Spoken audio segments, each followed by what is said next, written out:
Sinema tarihinin en dikkat çekici ve üzerinde konuşulan korku filmlerinden biri de 1976 yılı yapımı The Omen'dır.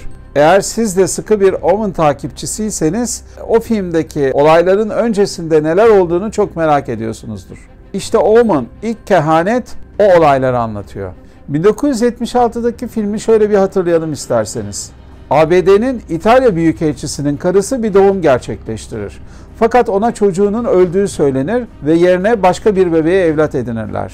5 yıl sonra görevlendirildiği İngiltere'de uğursuz olaylar başlar. Bu arada anımsatalım ki The Omen'dan sonra 1978'de 2. bölümü, 1981'de 3. bölümü, 1991'de 4. bölümü çekildi. Bir de 2006 yılında ilk The Omen'ın yeniden çevrimi yapıldı.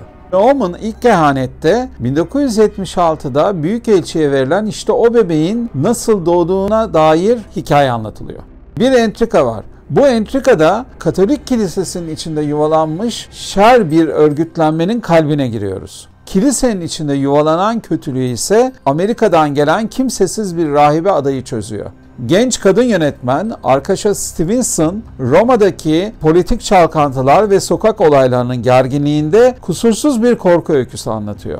Özellikle vurgulamalıyım ki Dario Argento'nun stiline yer yer saygı duruşunda bulunuyor.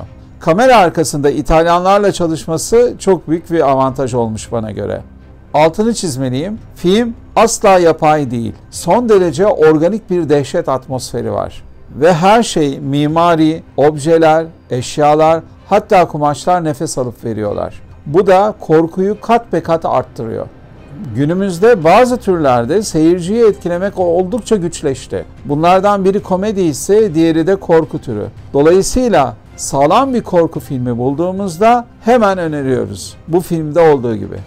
Başroldeki rahibe adayını oynayan Nell Tiger Free'nin çok etkileyici bir performansı olduğunun da altını ayrıca çizerim.